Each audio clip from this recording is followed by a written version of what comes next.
Bom dia. Bom dia a todos, a todas. Prazer enorme receber vocês aqui hoje para essa palestra de um tema super importante. Uma sexta-feira pela manhã, né? Diga-se de passagem. E hoje, muito feliz em estar aqui, a Comissão de Estudos de Direito Material e Processual do Trabalho, com a ajuda aqui de um nosso membro, que é o professor Rodolfo Aquilino, trouxe o professor Rodrigo Carelli, que é uma referência no assunto, que vai tratar sobre a questão do trabalho por aplicativos, né? Ou trabalhos, tanto faz no final das contas.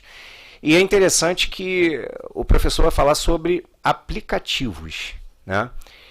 Eu, por exemplo, quando eu fiz minha tese de doutorado, eu não tive como falar sobre aplicativos, senão ia dar mais ou menos ali uns 10 volumes só sobre o assunto, então eu foquei na questão do Uber.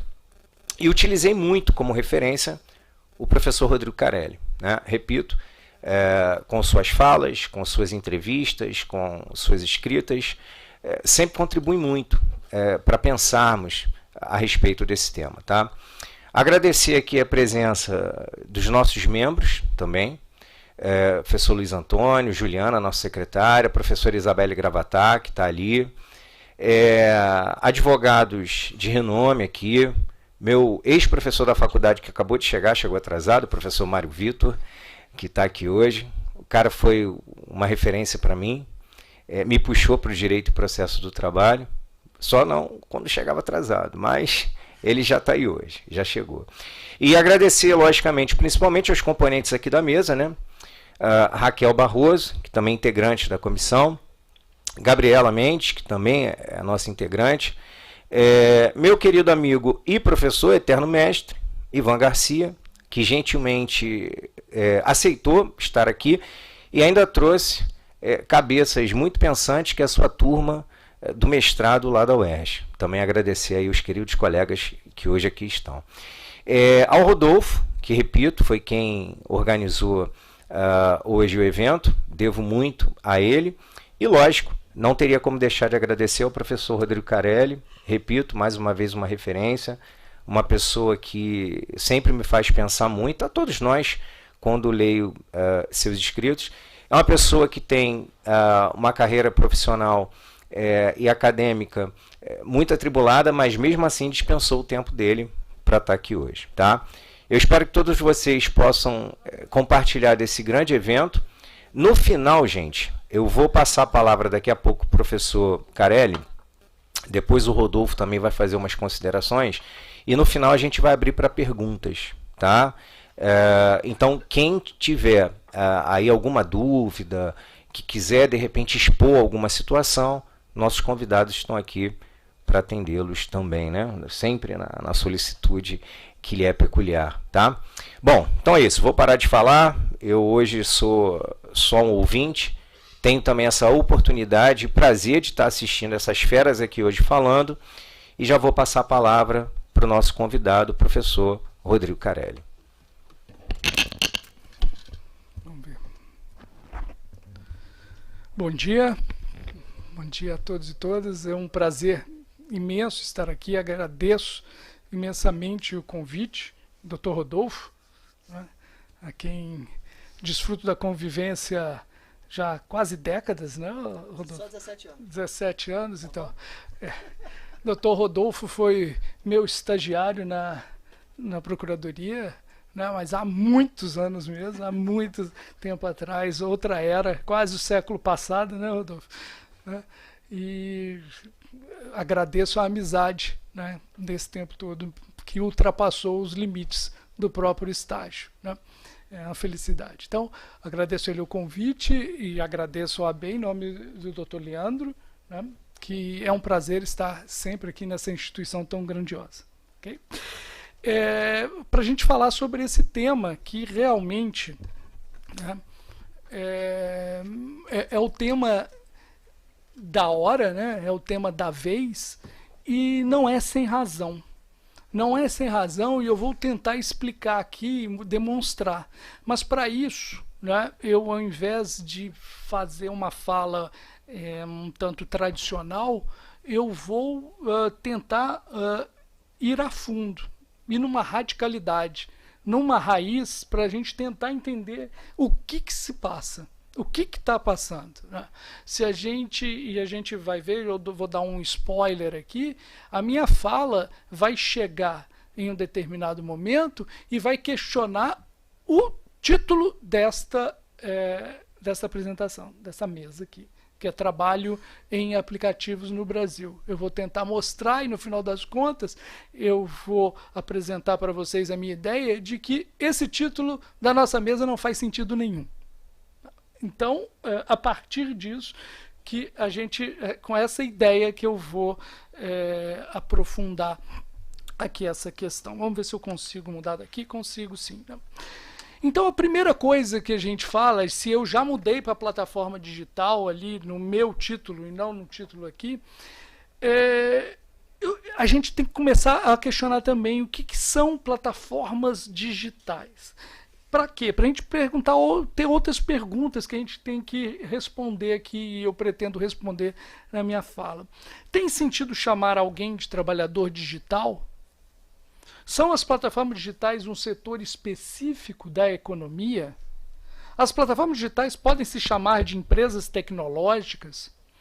É necessária uma regulação especial para esse tipo de empresa? Qual é o papel do direito de trabalho em relação a esses fenômenos? O que eu vou tentar mostrar para vocês é, respondendo a essas perguntas, que o que está em jogo é realmente o direito do trabalho. É isso que está em jogo. O que está em jogo é toda uma mudança semântica e de gramática que pretende, no final das coisas, eliminar os direitos dos trabalhadores. É isso que está em jogo. Mais do que uma mudança de natureza. Então, eu já estou aqui já propondo que toda a minha fala vai ser para, respondendo essas perguntas aqui ao final, tentar mostrar que o que está em jogo é o direito do trabalho. São os direitos trabalhistas em uma mudança apenas de forma. Apenas de semântica e gramática, e que se nós entrarmos na gramática do outro, como uma gramática qualquer, a gente vai ter que seguir segundo as regras do jogo de quem criou essa gramática. Então esse é o primeiro alerta que eu deixo aqui. Coloco aí para vocês, eu vou colocar algumas coisas para a gente começar a questionar isso. O que é isso que está na tela de vocês aqui? O que vocês diriam que é isso? Um aplicativo, né? Então, um aplicativo, mas na verdade isso daqui eu tirei foi de um site mesmo, que é do Pão de Açúcar. Né? E o site do Pão de Açúcar, como aplicativo, ele funciona como uma interface que vai ligar um cliente a plataforma digital do Pão de Açúcar, e que a plataforma digital do Pão de Açúcar vai fazer todo o processamento e organização para quê, no final das contas? Atendimento do cliente. Como o atendimento do cliente? No final das contas, entregar ao cliente o que ele comprou. Por meio, e essa expressão é extremamente importante, por meio da plataforma digital. O Pão de Açúcar, então, está lá na mão aqui da moça, segurando aqui, ela tem um celular e ela tem ali dentro, demonstrando que ela tem ali um aplicativo. Esse aplicativo vai fazer a mesma função do site que a pessoa acessa no seu computador, fazendo os pedidos. A pergunta que eu faço agora para vocês: o que é o Pão de Açúcar? O Pão de Açúcar é um aplicativo? O Pão de Açúcar é um site? O Pão de Açúcar é uma plataforma digital? O que é o Pão de Açúcar? É uma empresa uma rede de supermercados. Uma rede de supermercados que se utiliza ao mesmo tempo de uma infraestrutura física para realizar o seu negócio, como também uma infraestrutura digital.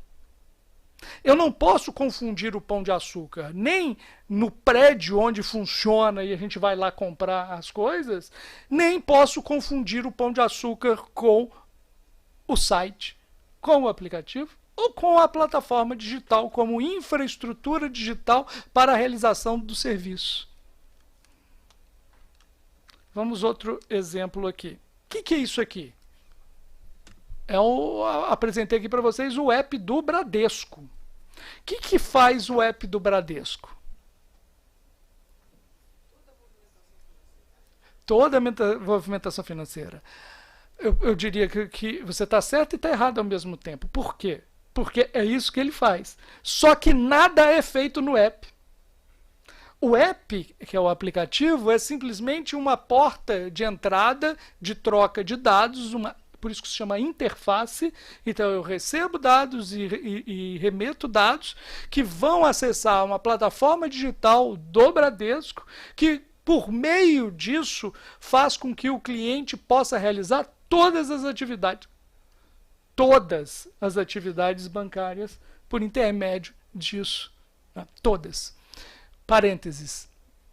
Todas as atividades bancárias atualmente são realizadas pela mesma plataforma, mesmo se você for numa agência física do Bradesco e chegar na frente de um caixa e o caixa realizar essas atividades. Na verdade, o caixa vai estar acessando por você a mesma plataforma, com uma ou outra funcionalidade a mais do que a que você tem.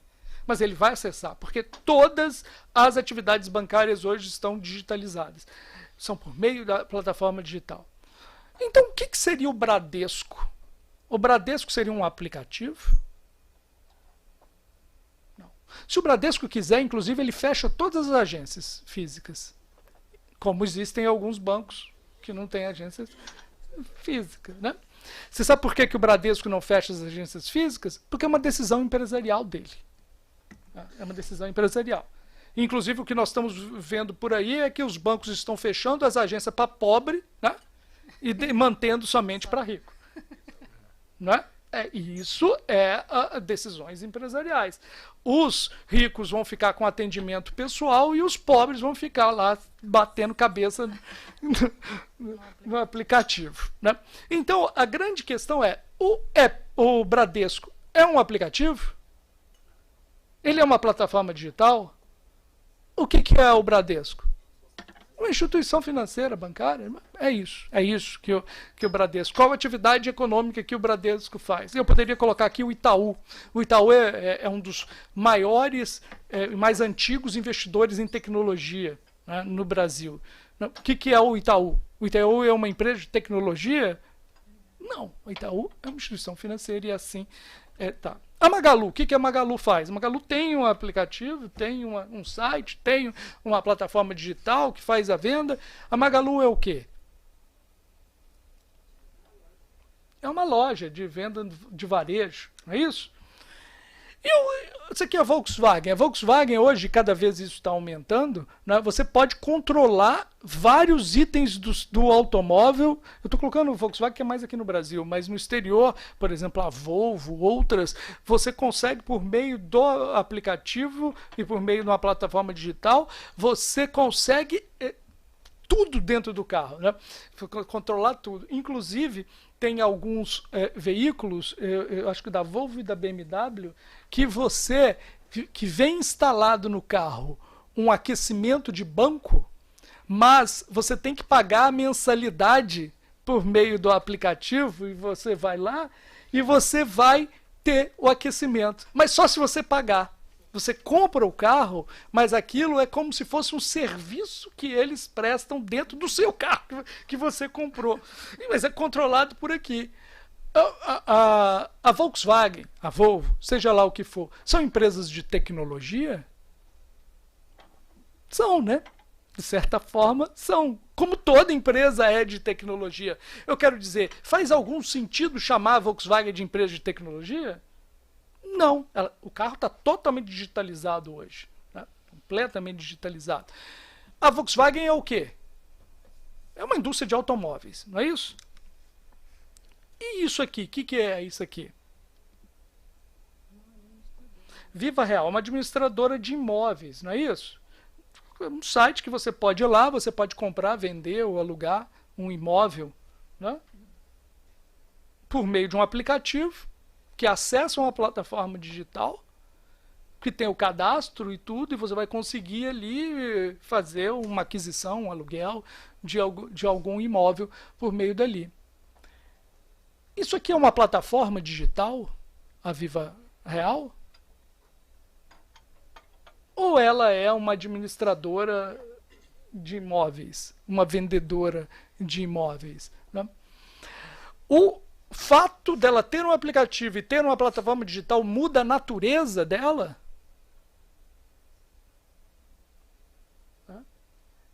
Muda a natureza dela? Ou ela continua vendendo e alugando imóveis, né? Aliás, não tem nenhuma, hoje em dia, nenhuma administradora de imóveis que se passe, né, no mercado sem uma plataforma digital, né? Não tem. A gente não vai, hoje em dia, não acontece como antigamente, que você ia no escuro, né? Ah, tem um apartamento alugando não sei aonde, aí eu vou lá, baixar lá para ver o que é, né? Hoje em dia não é assim. Você olha, vê, inclusive tem alguns que tem até o vídeo, que você entra nas coisas, você até prefere isso, por quê? Porque você não vai perder o seu tempo indo para um lugar que não te atende, e que você não quer ir lá ver. Isso aqui é o quê? Isso aqui é o aplicativo da Localiza, que você pode alugar um veículo por meio desse aplicativo, vai acessar a plataforma digital da Localiza, e você vai chegar lá, inclusive tem algumas lojas que você não passa nem por um atendimento humano, você já chega, o carro já está pronto e você pega o carro e vai. Isso no exterior é muito mais comum, mas no Brasil já começa isso. A Localiza, ela é o quê? É uma locadora de automóveis? Ou ela, cada vez com menos pessoas te atendendo diretamente, ela deixou de ser uma locadora de automóveis e passou a ser uma empresa de tecnologia? Ou uma plataforma digital? Não. Não deixou de ser, tá? Então, isso eu quero dizer para vocês é que as transformações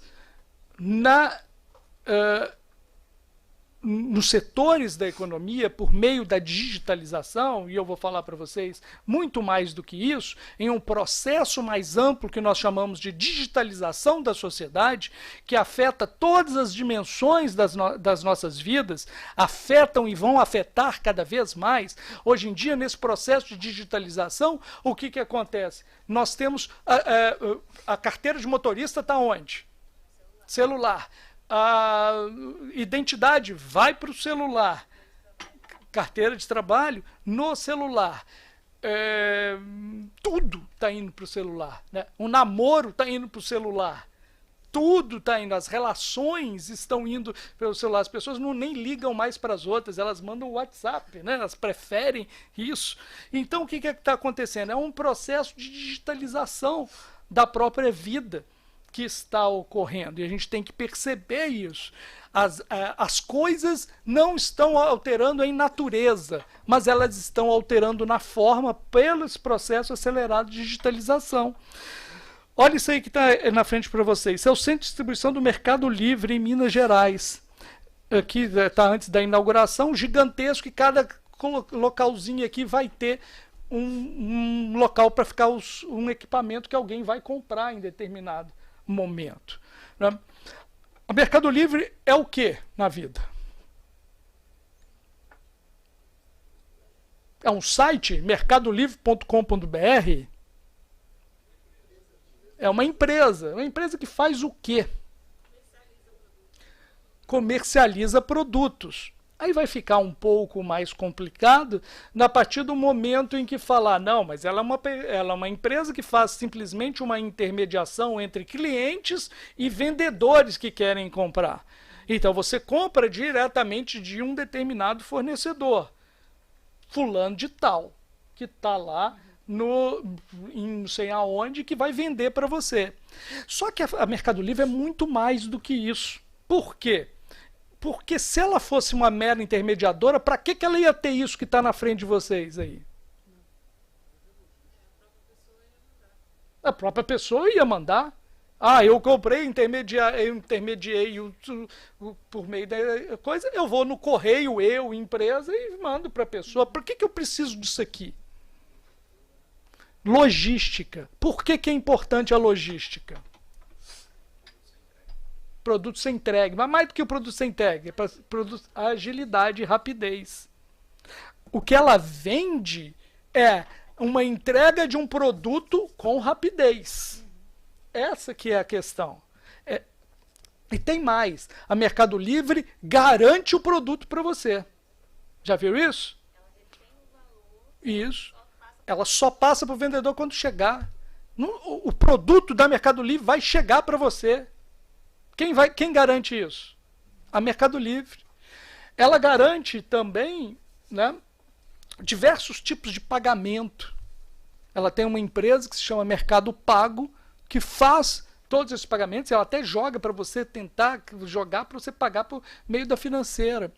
Isso eu quero dizer para vocês duas coisas. Vocês já viram aqui que ela tem uma frota de cargueiro? Olha o tamanho do avião. Ela tem expansão de frota elétrica. Ela tem 10 mil vans, que são terceirizadas, mas são totalmente estilizadas com ela, e são todas que, por exigência delas, são elétricas. Olha o tamanho do centro de distribuição da Amazon, lá no Nordeste.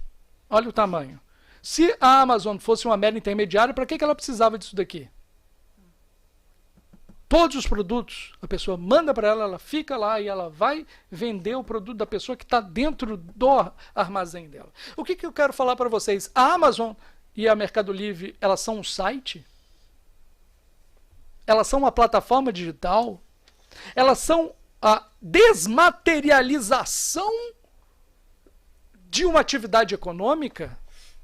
O que eu quis mostrar para vocês aqui é que não tem nada de desmaterializado. Tem nada de desmaterial. É muito material. É muito material, em todos os sentidos. Precisa de alguém que vai trabalhar, que vai embalar, que vai remeter esse produto para a Amazon, alguém que vai ter que colocar no lugar, alguém que vai pegar aquilo e vai jogar na esteira, e na esteira você vai ter que botar aquela embalagem bonitinha, alguém vai pegar aquilo, levar para outro lugar, e de outro lugar vai chegar na tua casa e entregar na tua casa. Não tem nada de desmaterialização. Há toda uma gramática e uma ideologia por trás para fazer a gente pensar que as coisas, como mágicas, chegam na nossa casa. Mas não tem mágica nenhuma, é muito trabalho e muito capital. Muito trabalho e muito capital para que isso aconteça. Não é nada. Se eu monto um site aqui, www.rodrigo.com.br, e você é intermediário de produtos de outras pessoas, o que vai acontecer? Nada. Ninguém vai nem comprar, nem vender. Por quê? Porque eu não faço as coisas e não tenho o capital que essas empresas têm. E isso é extremamente importante. Para isso que aconteça, essas pessoas têm que trabalhar aqui conectadas a um aplicativo, a uma plataforma digital, que esse tempo e os passos que essas pessoas aqui realizam são hiper contados, e se essas pessoas, pelo problema que elas tiverem, não cumprir com as metas que são estipuladas por meio da plataforma digital, elas vão ser dispensadas. Na Amazon, inclusive, automaticamente, sem a intervenção humana. Inclusive, se a pessoa estiver grávida, se estiver doente, vai ser dispensado, né? Essas pessoas que estão aqui com esse aparelho e são controlados os passos, velocidade, onde ela está, por GPS, tempo que vai no banheiro, tempo que faz o número 2, tempo que vai beber uma água, tempo que vai fazer tudo é contado, por centímetros, tudo, né? Essas pessoas podem ser chamadas de trabalhador digital? Elas trabalham com aplicativo, por meio do negócio aqui. Elas são trabalhadores digitais? Tem algum sentido nisso? Chamá-los? E esse aqui? Esse aqui eu fotografei, essa fotografia linda, maravilhosa, foi eu que tirei na Lagoa Rodrigo de Freitas, né? Eu vejo aqui que está muito bem vestido porque está de sapato, porque costuma estar de chinelo, né? Essa pessoa que nesse dia aqui estava um solão de uns 38 graus, mais ou menos. Era por volta do meio-dia. Muito provavelmente essa pessoa estava com fome, carregando uma comida nas costas que ia levar para alguém. Tem algum sentido chamar essa pessoa de trabalhador digital? Ou trabalhador de aplicativo? Vamos chegar lá. Tem alguma diferença com essa pessoa daqui? pela natureza do trabalho que ela faz, a natureza, né? E o que ele faz, afinal das contas, né? E desse aqui? Esse aqui é um trabalhador digital? Ele está sendo... A pessoa pede uma corrida, ele vai lá, atende a corrida, chega lá, entra no carro dele e leva para algum lugar, segundo as instruções que são dadas por meio do aplicativo. Tem alguma diferença no que ele faz, na natureza dessa pessoa aqui? Não tem. Tem como chamar isso de novas profissões? Ou novas formas de trabalho? Novas formas de trabalho? Será que isso são novas formas de trabalho? Então eu acho que tudo a gente tem que ter um rigor conceitual. Eu vou aqui encaminhar aqui depois da gente refletir, tentar compreender onde nós estamos. A uberização a gente tem que entender como um processo de organização do trabalho baseado na contratação precária e sob demanda de trabalhador formalmente rotulado como autônomo, com pagamento por peça ou tarefa e controle por programação. A uberização, então, como processo, ele é um processo que vai muito além de um outro processo que chama plataformização. Que a plataformização é um processo de uberização comandado e controlado por intermédio de plataformas digitais e aplicativos e instrumentos eletrônicos em geral. Então a plataformização é um fenômeno e a uberização é outra. E a uberização, inclusive, ela ultrapassa os limites das plataformas digitais. Esse processo de pagamento por peça ou tarefa, controle por programação, contratar trabalhadores formalmente como autônomos, é um processo que se expande em várias áreas. A gente poderia começar pela área da advocacia. Pagamento por peça ou tarefa, a gente vai pensar em quem? Quem que passa na cabeça rapidamente aqui? Audiencistas. Se a gente pensar em pagamento contratados precariamente e tal, em pagamento por peça ou tarefa, a gente já lembra do salão de beleza, que por meio de lei existe o salão parceiro. Mas a gente poderia falar um monte aqui de exemplos de categorias analógicas, digamos assim, ou seja, com pouca dimensão digital ainda no seu trabalho, mas que estão no mesmo processo. E é um processo que se expande. Se expande no alto e se expande no baixo. Se expande em categorias como médicos e advogados e engenheiros, na mesma proporção que se expande também na base de categorias de profissões historicamente e racialmente perseguidas.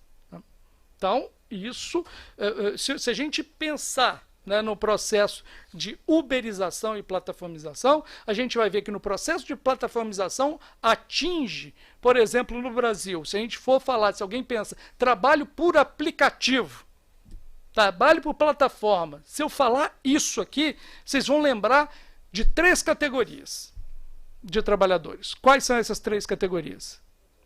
Motorista, entregador e qual que é o outro? Porque esse tem um pouco menos. E tem razões para ter menos. Não. Trabalho doméstico. São os 3 principais em número. O trabalho doméstico não tem ainda muito, tem, mas ainda não tem muito, sabe por quê? Porque a própria lei já os precarizou, eles não precisam de toda a narrativa para precarizar. O trabalhador diarista já é esse trabalhador uberizado pela nossa lei. E historicamente ele já está nisso. Então por isso que a plataforma não tem muito, não tem esse instrumento de legalização de uma precarização. Já está legalizada. Não preciso de discurso nenhum. Eu posso contratar lá meu trabalhador doméstico, pagá-lo uma diária e botar para trabalhar quanto que eu quiser, com a intensidade que eu quiser e tudo mais. Eu não preciso de instrumentos para fazer isso que sejam digitais. Eu não preciso confundir uma coisa com a outra. Mas existe. Por que que existe? Porque é uma categoria também que está submetida a uma precarização enorme e forte no seu trabalho, por questões históricas, por questões de preconceito e tudo mais. Então, tudo isso a gente tem que entender que está no processo de digitalização, nesse processo geral e global de aplicação em todas as áreas da vida do uso intensivo de processamento eletrônico. Então, o que seria uma plataforma digital nisso tudo? Isso é importante. É a infraestrutura eletrônica para processamento, coleta e mineração de dados para a realização de atividade empresarial nos mais diversos setores da economia. E não vou entrar aqui na questão dos dados, que aí é 2 horas para a gente falar, 1 hora para a gente falar. Essa nova dimensão de captura e coleta de dados. Mas eu tenho que falar nisso somente no ponto que, hoje em dia, você, para realizar uma atividade econômica, você não vai conseguir concorrer no mercado se você não fizer mineração, coleta e processamento de dados, porque os seus concorrentes terão vantagem competitiva sobre vocês. Porque a infraestrutura eletrônica ela não serve somente como intermediário, mas ela serve também como um organizador otimizado da sua atividade econômica. Então, por meio disso tudo, eu consigo saber onde está meu cliente, o que quer meu cliente, quanto que pode pagar o meu cliente, como organizar meus trabalhadores de uma forma melhor, como eu posso explorar ao máximo esse meu trabalhador por menos dinheiro. Se eu tiver o controle dos dados, eu consigo isso tudo. Por isso que estão falando aí que essa nova inflação que está vindo nos últimos anos não é oriunda de um aumento de salários, não é por conta de juros baixos, ou seja lá o que for, mas sim pelo uso intensivo de processamento de dados com inteligência artificial, que sabe exatamente quanto aumentar o preço e onde aumentar o preço e como aumentar o preço, gerando inflação. É uma inflação algorítmica por inteligência artificial, onde as empresas conseguem puxar o preço, jogar o preço dela lá para cima de uma maneira segura, que vai vender o produto dela. Então, isso quer dizer o seguinte: essa infraestrutura eletrônica de processamento de dados, ela é extremamente importante para a realização do negócio. Toda empresa que, se não tiver uma plataforma digital, ela vai ter que ter. Senão ela vai sair do mercado. Então, essa infraestrutura digital, ela não vai eliminar as infraestruturas físicas. Ela pode. Como eu disse aqui, o banco que quiser não ter mais agência, é possível. Aí vai depender de qual nicho de mercado que quer atender, o que quiser fazer. O Carrefour, ele vai largar as lojas físicas e ficar somente na infraestrutura digital? Provavelmente não. Mas por quê? Por interesse, por decisões aqui. Então nós temos que entender a plataforma digital em 2 dimensões. Uma, que ela se iguala a uma plataforma física, né? Ou seja, uma estrutura física para a realização de determinados negócios, né? Mas ela também é um local onde a digitalização se faz com a captura dos dados e o processamento desses dados. Para quê? Para que as melhores decisões econômicas sejam realizadas. Ou seja, quando eu falo melhores decisões econômicas, o que quer dizer isso? Maior eficiência, né? Maior lucro, a gente vai falar, mais dinheiro no bolso, seja dos acionistas ou de quem for. Mas é para realizar o quê? Qualquer coisa no setor da economia. Então eu posso ser um YouTube, eu posso ser um Facebook, Amazon, mas eu posso ser Spotify, Netflix, lojas americanas, Itaú ou qualquer atividade econômica. Isso quer dizer que a plataforma digital não define atividade econômica nenhuma. Inclusive, quase todas essas empresas não têm nem infraestrutura digital própria. A única dessas aqui que eu citei aqui que tem é a Amazon. A Amazon tem. E ela, inclusive, terceiriza a infraestrutura e mecanismos digitais de infraestrutura digital para os outros. Então, o que eu estou querendo dizer isso aqui para vocês? É que chamar uma empresa de plataforma digital não tem sentido. Não tem sentido. Por quê? Porque, na verdade, toda empresa vai ter uma plataforma digital. E não se confunde com a atividade econômica. A atividade econômica, por exemplo, da Spotify, queira ou não queira, a gente não queira ver como não, comercializar música.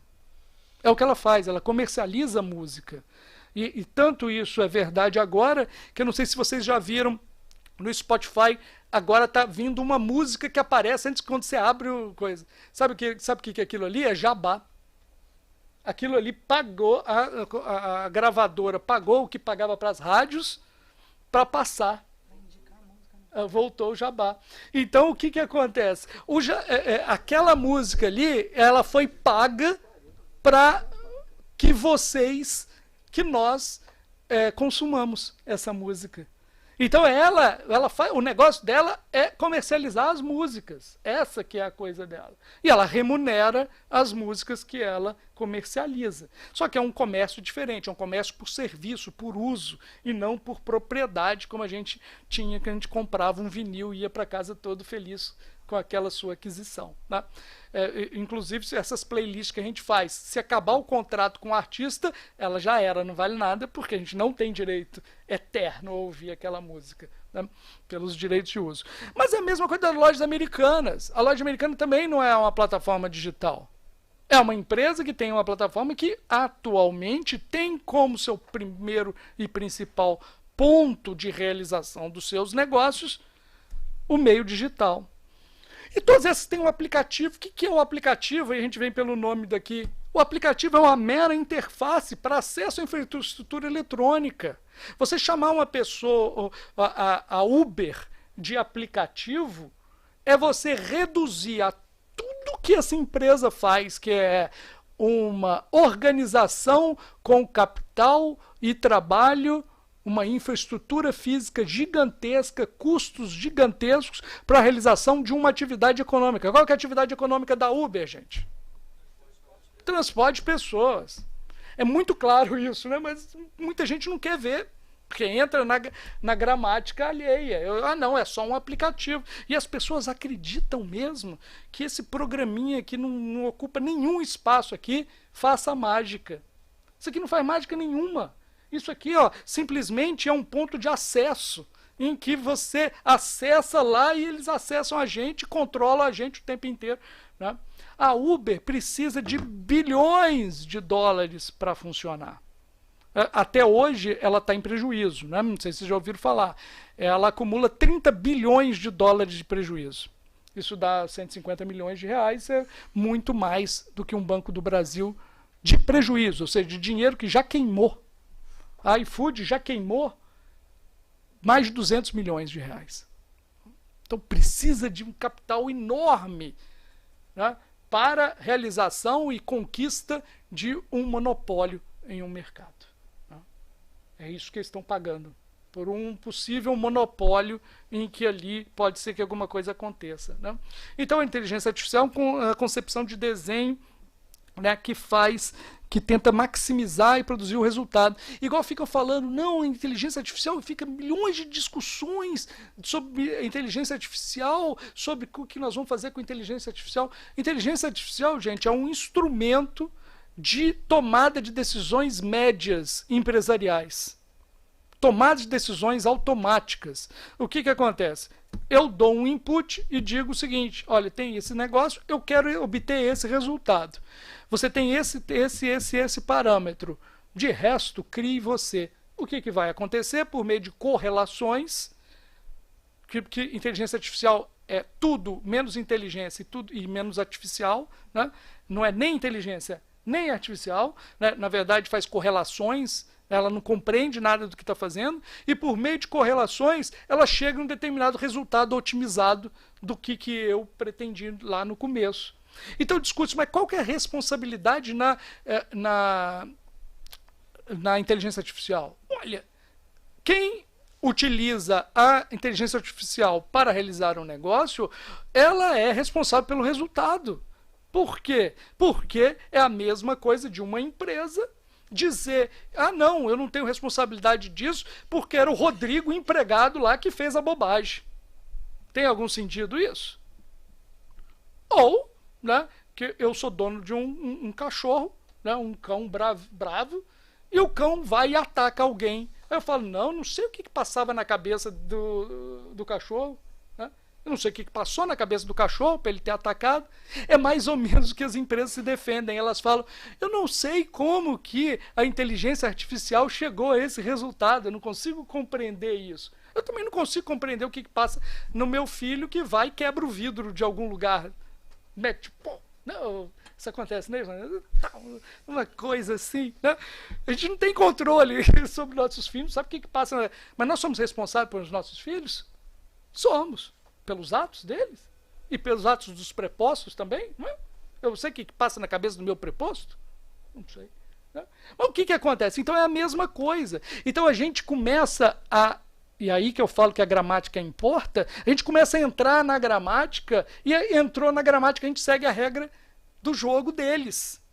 Então, inteligência artificial, eu não sei, essa coisa obscura e que a gente não entende, ninguém entende.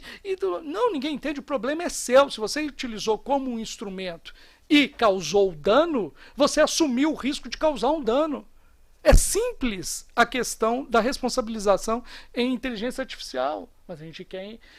Se a gente entrar na gramática, a gente vai entrar. E no trabalho, já indo aqui para o meu encerramento, o algoritmo, que também é essa coisa, e algoritmo é uma noção mais do que milenar, ela é muito antiga. O algoritmo é um conjunto de instruções ou passos para se chegar a um resultado. Então, uma receita de arroz é um algoritmo. É um passo a passo que você, seguindo esses passos, vai chegar a um determinado resultado, que é fazer um arroz branquinho. Uns querem soltinho, aí tem uma receita que vai sair o soltinho, e tem outros que gostam do grudadinho, que você vai seguir outros passos e vai chegar. Mas nos dois casos é um passo a passo para chegar no arroz. Só que o problema do algoritmo é quando o algoritmo ele entra com a inteligência artificial numa computação, que aí ele pega e ao invés de fazer o arroz, eu posso fazer arroz de milhões de jeitos. Eu posso encontrar meios no meio desse algoritmo, por decisões da própria máquina, que o arroz vai sair com gosto de pipoca, vai sair com gosto de vinho Chateau Petrus, sabe-se lá o que for, mas... Que beleza, né? Então, mas é o que se permite com um poder de processamento e dados e tudo mais que vai sendo processados, né? Mas a natureza é a mesma, é um conjunto de passos, de passo a passo, que vai chegar em determinado resultado. Isso quer dizer que o algoritmo, para nós aqui, que somos da área do trabalho, o que significa? Que é um conjunto de instruções que vão obter um determinado resultado em relação ao quê? A organização do trabalho. Então a gente vai conseguir perceber que o algoritmo no mundo do trabalho, ele é ao mesmo tempo gerente, capataz e regulamento de empresa. É isso que o algoritmo é, né? Então o algoritmo, quando fala, não, o algoritmo é o patrão, já ouviram falar nisso? O algoritmo não é patrão nenhum, o patrão é o dono da empresa. O algoritmo, ele é ao mesmo tempo o regulamento da empresa, porque ali estão todas as instruções do trabalho, inclusive opacas, inclusive que os trabalhadores têm que o tempo inteiro descobrir o que tem que fazer, de como tem que fazer, e por isso que tem milhões de vídeos no YouTube, você vai ver aí das chamadas plataformas digitais, que as pessoas falam, você tem que fazer isso para conseguir os melhores trabalhos. O algoritmo não quer isso. Na verdade, não é o algoritmo que não quer, gente. Quem que não quer? É a empresa. É a empresa que quer que tenha tal e tal atitude ali. Ele é o gerente, mas gerente médio, porque ele vai poder fazer, então, essas decisões gerenciais médias, para possibilitar alguma coisa ou aquilo outro. Mas as grandes decisões que são tomadas é a própria empresa com pessoas de carne e osso. É o tempo inteiro tomando decisões. A gente tinha um inquérito aqui na Procuradoria da Uber e a gente entrevistou alguns gerentes. Eles falam o tempo inteiro, nós estamos lá tomando decisões. Bloqueou fulano de tal. Por que bloqueou? Aí vem aqui, não bloqueou porque assediou. Então tá, temos que tomar uma decisão. Quem toma a decisão são eles. Aquele papo que a partir do 4 ponto não sei o que, a plataforma corta. Em alguns casos sim, em outros casos não. Por quê? Porque a decisão gerencial média vai dizer, se a gente cortar muita gente aqui, os clientes vão reclamar que não estão sendo atendidos. Então a gente tem que manter uma galera aqui trabalhando, mesmo com nota baixa. Isso acontece o tempo inteiro.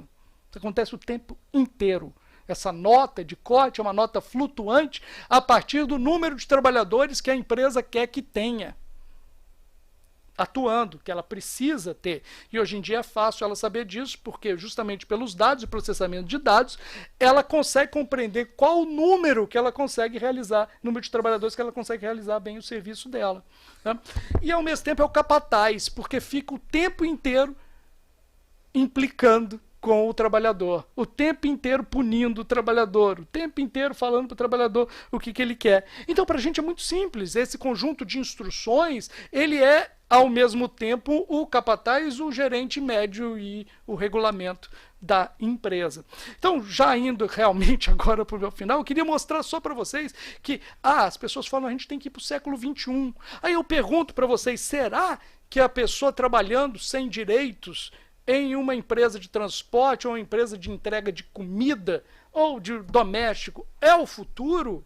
Entender que essas pessoas são autônomas, que essas pessoas têm o seu próprio negócio, né? Eu vejo um projeto aí do governo apresentado que é um desastre e que não atendeu nem aqueles que queriam vínculo e nem aqueles que não queriam. Por quê? Porque simplesmente ele negou qualquer possibilidade de autonomia, está no artigo 5º, dizendo que a empresa pode fazer tudo que ela faz hoje, que é ter todos os poderes de um empregador em todas as suas dimensões, a dimensão organizativa, a dimensão fiscalizatória e a dimensão punitiva. Está escrito lá, parece uma aula de direito do trabalho ali, o artigo 5º do que um empregador tem poder, como poder empregatício. E nega a existência do poder empregatício. Ou seja, então ele nega a autonomia e nega direitos. É um projeto que nega. E nega a realidade, gente. Não existe. Se vier um projeto de lei que garanta a real autonomia desses trabalhadores, a empresa vai embora. Ela vai embora por quê? Porque ela não pode executar o que ela tem. Para a Uber funcionar, ela precisa ter poderes de empregador. Não existe. Os trabalhadores, nenhum é autônomo. E é impossível serem autônomos. Só podem ser autônomos se eles formarem o próprio negócio. Aí eles vão ter uma autonomia coletiva para a decisão empresarial. Mas a partir do momento que estão dentro do negócio alheio, é um pedido impossível. Eles querem alguma coisa impossível, né? Serem autônomos. Então a gente tem que vir para o século XXI, não é com essa falsa autonomia, que é falsa e impossível.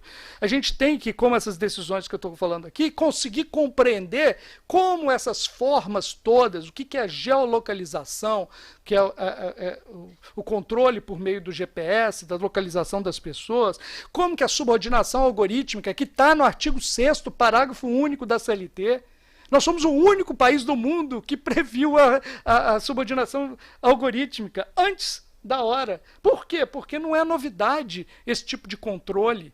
Controle algorítmico chamava controle por meio de processamento eletrônico, por meio de computador, como a nossa lei chama de... Como que é o nome que ela usa? É um nome interessante? Agora me fugiu. Mas... Então a gente tem que compreender como que isso se dá, né? Então eu trago decisões tanto de Nova York, da Bélgica, né? do Uruguai, né? Então o Uruguai consegue perceber como, por meio da recomendação de 198, que há uma integração, né? O que é o algo, quais são os meios de produção que existem. Deixa eu voltar aqui, que eu não sei se eu passei desculpa que eu estou passando muito tempo, mas da Espanha, e a Espanha foi importante que ela mostrou que carro não é meio de produção, carro é ferramenta, né? Todo esse discurso cai, não, o carro é meio de produção, ele vai produzir como que ele quiser. Não, o meio de produção é a plataforma digital, sem ela o trabalho não é realizado, ele não pode chegar e passar na rua e pegar qualquer um na rua. o meio de produção, ou seja, o meio pelo qual o trabalho, e aí o marxista Ivan poderia falar isso melhor do que eu, né, como que ele é apropriado dos frutos do trabalho, é a plataforma digital, ela é o negócio. Esse discurso de que o carro, o veículo, ele é o meio de produção, ele cai totalmente quando o entregador não tem bicicleta, né? Ele tem que pegar do Itaú e passar, né? Mas da Espanha foi importante que gerou a lei na Espanha, né? Aí nós temos que ir para frente. Na Holanda, o algoritmo da Deliveroo, que chama Frank, ele foi dito como não foi na Holanda, foi na Itália, vai chegar mais na frente. Mas aqui foi mostrado que que dar um bônus e uma classificação de trabalhadores era uma forma de organizar a sua força de trabalho por meio de um poder empregatício. Então o algoritmo ele faz esse controle dos trabalhadores, né? Que mais? A Itália, ela vai mostrar que o algoritmo, e isso é importante para quem estuda inteligência artificial, ele foi tido como que a cegueira deliberada no algoritmo de não diferenciar situações fazia com que ele fosse inerentemente discriminatório. Então, se ele sabe e não quer saber e tem raiva de quem sabe, se uma pessoa está grávida e não consegue atuar, se ela está doente e não consegue atuar da mesma forma, se ela está em greve e ela não vai realizar aquilo, ele é discriminatório por desenho. Não é nem o viés, é a não quebra de um viés. É uma cegueira deliberada, é tido como cegueira deliberada, né? Então, eu proponho, gente, e isso é verdade, que existam novas profissões que a gente deve olhar e a gente não está olhando.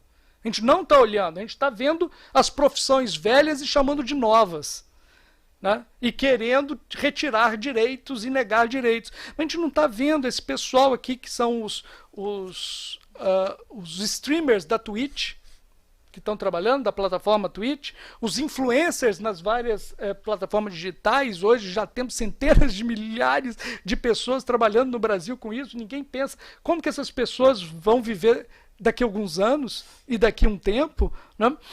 Os moderadores de conteúdo, os trabalhadores do TikTok, que para botar aquilo em pé precisa de um monte de trabalhadores, e que está escrito aí é chicote mesmo, é o jeito como que eles são tratados. Os youtubers na Alemanha que já se sindicalizaram e já inclusive fazem negociação coletiva. Então nós temos que olhar para isso, que isso é novo, não o que é antigo. Não podemos cair nisso aqui, no engodo que é o metaverso. Porque o metaverso também é da gramática, como se fosse um outro lugar, um outro mundo. Mas ninguém trabalha em metaverso. As pessoas trabalham nos locais onde elas estão vivendo.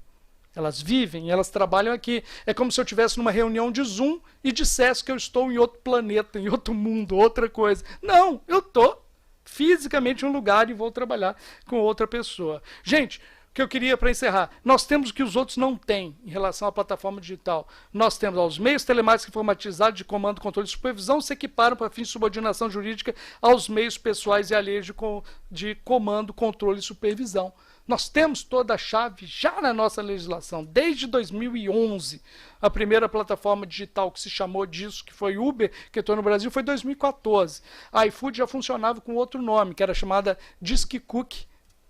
E ela ligava para lá, ele atendia e você via por meio de um catálogo que ele mandava para sua casa. É assim que funcionava a iFood antigamente, essa empresa de tecnologia. Antes era tecnologia telefônica e de papel. Agora é a tecnologia digital. A uberização é escolha política. Ela é escolha política quando o Supremo Tribunal Federal ela vai dizer que não cabe à Justiça do Trabalho verificar a realidade de um contrato e esse contrato é, na verdade, um contrato de trabalho pelo princípio da primazia da realidade sobre a forma. É uma escolha política quando o juiz, presente os requisitos da relação de emprego, vai dizer, poxa, mas assinou um contrato. Em outro sentido. A uberização é uma escolha política quando o governo brasileiro manda um projeto para estatuir né, como disse o Adesso ali, falou aqui fora, uma categoria sem direitos. É uma escolha política quando nós admitimos e nós achamos que é correto e achamos que é normal, nós normalizamos um processo imenso de esvaziamento subjetivo do direito do trabalho que está acontecendo, né? Então, as pessoas estão fugindo do direito do trabalho. Que pessoas essas que estão fugindo? São os empresários, são os empregadores, estão esvaziando e a justiça está aceitando, nós como sociedade estamos aceitando, o Supremo Tribunal Federal está com algo que pode destruir o direito do trabalho, eu tenho que falar isso sempre, e a gente pergunta, qual que é o Brasil do século XXI que a gente vai estar construindo? Sem direitos? Sem cidadania? Muito parecido com o quê? Com o século XIX. Né? Gente, muito obrigado, eu demorei demais. Um forte abraço para vocês. Peço desculpas.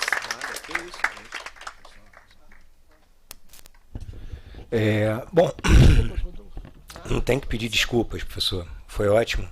Ficaríamos aqui até o período da noite ouvindo suas palavras. Desculpa. As palavras do professor Rodrigo são sempre muito esclarecedoras, né? E elas trazem algumas reflexões que são muito importantes. A palestra dele, a fala dele, não é uma fala sobre aplicativos, se a gente analisar. É uma fala sobre direito do trabalho, né? Inclusive sobre o futuro do direito do trabalho. A gente está no processo de naturalização de relações que é um processo muito perigoso. E o que ele traz aqui hoje para a gente faz, logicamente, o pensar, o construir do que a gente pode encontrar lá na frente. Muito se falou em Uber, e até eu vi aqui um site, né, que era a Localiza e tal. A Uber tem uma linguagem retórica, geralmente nas suas defesas, que é justamente de que ela não é uma empresa, que ela é uma tecnologia que ajuda, ela é uma parceira dos motoristas. Justamente, lógico, para tentar fugir de alguns direitos, obrigações e tudo mais. E o mais interessante é que a Uber hoje é uma empresa de transporte, como bem disse aqui o professor Rodrigo, que não precisa ter um veículo. Não precisa ter um transporte, efetivamente. E com isso, logicamente, ela explora o capital humano e obtém lucros, na maioria das vezes, elevadíssimos, por mais que demonstrativos financeiros digam ao contrário. E a própria Localiza, que tem em sua finalidade principal, pelo menos é o que a gente imagina, a locação de veículos, o seu lucro maior não vem com a locação de veículos, né? Mas sim com a venda dos veículos que são locados e tudo mais. Então, adorei quando o professor Rodrigo falou que hoje não é porque a empresa tem um sistema informatizado que ela é só um aplicativo ou uma plataforma digital. Ela é uma empresa acima de tudo. Tenho certeza que quem veio aqui, professor, sai de uma forma muito diferente do que entrou, porque suas palavras acrescentaram muito. Eu vou passar a palavra aqui para o nosso membro Rodolfo, que foi responsável, inclusive, pelo convite do professor Rodrigo. O Rodolfo, vou pedir encarecidamente que ele faça aqui as suas mensagens sobre o assunto, porque depois a gente tem aí por objetivo ainda abrir para o pessoal, que eu tenho certeza que muita gente tem muitas considerações a fazer. Rodolfo, com você a palavra. Aquilino, Rodolfo Aquilino. Bom dia a todos. Quero agradecer inicialmente a fala do professor Rodrigo Carelli. Eu chamo de professor Rodrigo porque ele é meu professor, né?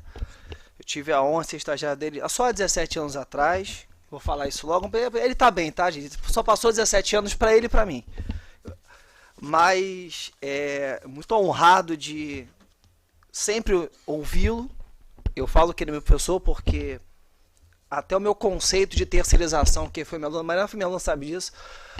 Meu conceito de terceirização é do Rodrigo Carelli, eu cito. Até brinco, né? Só existe dois Rodrigo Carelli. Um que é o diretor de A Fazenda e outro tá aqui. Hã? Não, mas ele é gordinho, cara. Ele é alto e gordinho. Então, mas pior que é, se jogar no Google, Rodrigo José da Carreira, aparece diretor de A Fazenda e ele. É muito engraçado essa história. Eu sei quando você faz essa piada. Agora, falando sério aqui, gente, é uma honra estar aqui com vocês todos, agradecer aos meus alunos presentes aqui, aos alunos do professor Rodrigo também, aos alunos do professor Ivan, aos colegas da comissão, a todos. Não vou esquecer de alguém. Foi um monte de nome aqui que eu vou esquecer de algum colega da comissão. Só cumprimentar, aí eu tenho que comentar pela quesito, vamos falar antiguidade porque eu sou muito fã, o professor Isabeli, o Mário Vitor que está ali também. Então, pessoal, é sempre difícil falar depois do professor Rodrigo, ele é sempre muito enfático. Então, imagina trabalhar com ele. Então, você vê como é que ele sempre foi muito enfático, sempre foi assim. E ele sempre vai no ponto, famoso ponto nodal da querela, né, que se fala, no ponto nevrálgico, ponto específico. O que eu vou tentar na minha fala, que eu propus, e nós não combinamos a fala, é trabalhar um pouco em cima da PL 12 de 2024, que é o projeto de lei da trabalho aplicativo, especialmente de transporte. Tá? Tentarei ser o mais breve possível dentro do tempo que eu tenho. Tá? Então vamos lá. A minha fala começa, antes de citar o PL propriamente, citar que nós temos duas decisões paradigmáticas sobre o trabalho aplicativo no Brasil. Eu sempre falo aos meus alunos, né, e talvez os alunos do Rodrigo já tenham lido, se não deveriam ler, as duas decisões que o TST se aventurou a analisar de maneira aprofundada o tema. São dois processos aqui até do Rio de Janeiro, né? Foi conhecido o vínculo de emprego entre o trabalhador aplicativo de transporte da Uber com a Uber. Um é o RR 100.353.02.2017, 501.0066, relatoria do ministro Maurício Godinho Delgado, e o outro do ministro Alexandre H. Belmonte, da 8ª turma, que é o RR 100.853, dígito 94, de 2019. São acordos muito longos, mas vale a pena a leitura. Um deles, do ministro Godinho, são 125 páginas. Você fala de 125 páginas? Eu sempre que lá, quando eu fiz a minha dissertação, tive que estudar os dois, eu comento os dois da minha dissertação, porque são aulas de trabalho. Só a parte inicial do voto do Godinho, já o que é, só os requisitos da relação de emprego, explicando um por um. Mas antes ele vai explicar a origem da Uber, o aplicativo, como funciona, o contrato, tudo aquilo ali. Vale a leitura, principalmente para os alunos que estão assistindo aqui, né, principalmente estão assistindo no YouTube. Vale a pena a leitura. É uma leitura que vale a pena, você acaba aprendendo de trabalho. Se você não gosta de trabalho, você vai acabar até gostando. E com certeza que quem não gosta, e quem gosta também vai agradar com uma leitura muito agradável desse acordo. E aí, entrando na minha fala em si, eu dividi minha fala em dois aspectos. Um aspecto doutrinário, mais positivista do tema, e um outro aspecto também normativo do tema, mas na parte trabalhista e previdenciária. Inicialmente, a parte doutrinária que eu trago, o professor Rodrigo colocou muito bem, é que você teria aquela discussão clássica nesse tema. Esse trabalhador, ele é empregado ou ele é autônomo? E aí, eu particularmente, seguindo a própria ideia que o professor Rodrigo colocou do artigo 6º do parágrafo único, ele deixa claro que os meios telemáticos informatizados de comando podem ser o meio de controle desse trabalhador. Então, nós entendemos, né, vou colocar nós aqui, no sentido de que há esse vínculo de emprego. E se ele é empregado, qual seria a modalidade de trabalho? Ele tem um trabalho muito bom do professor Rodrigo, um artigo interessante, que ele faz até análise comparando com a questão do trabalhador avulso, né, que você fez com a doutora Bianca, sobre o tema, e eu compararia, eu acho bem interessante essa comparação que ele faz, que ele fala, como é que seria a conformação jurídica desse trabalhador como empregado?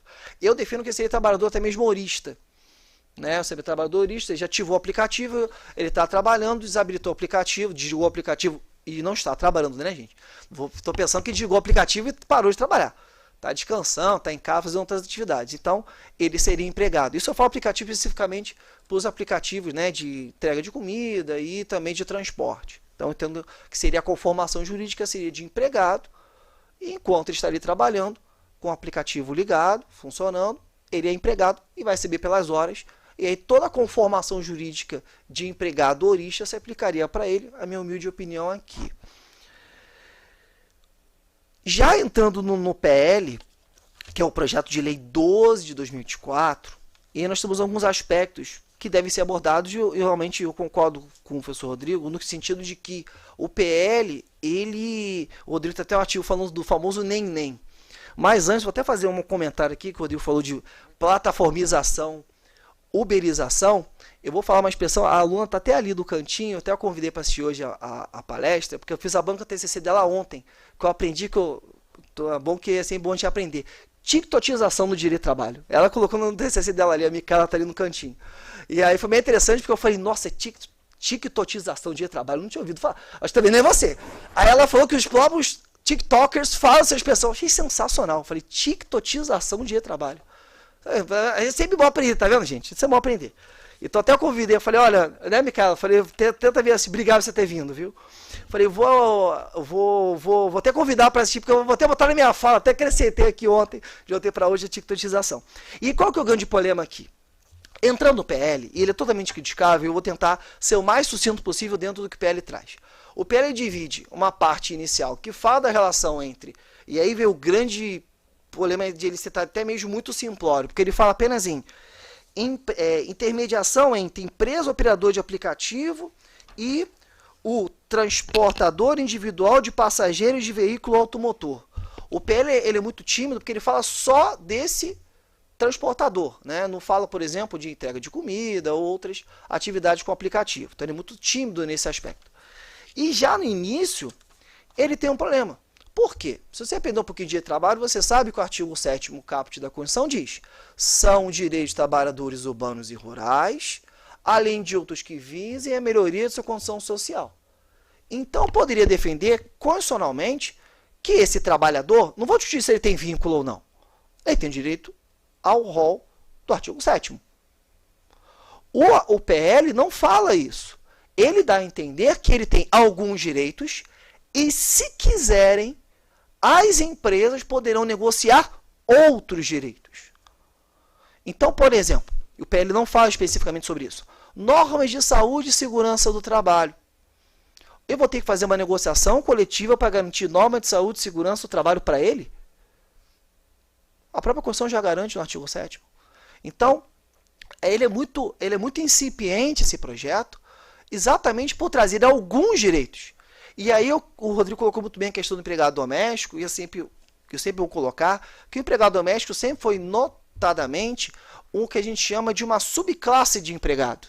Porque nós tínhamos o empregado normal, com uma grama enorme de direitos, e o doméstico lá no artigo 7º, um parágrafo único da Constituição, com alguns direitos.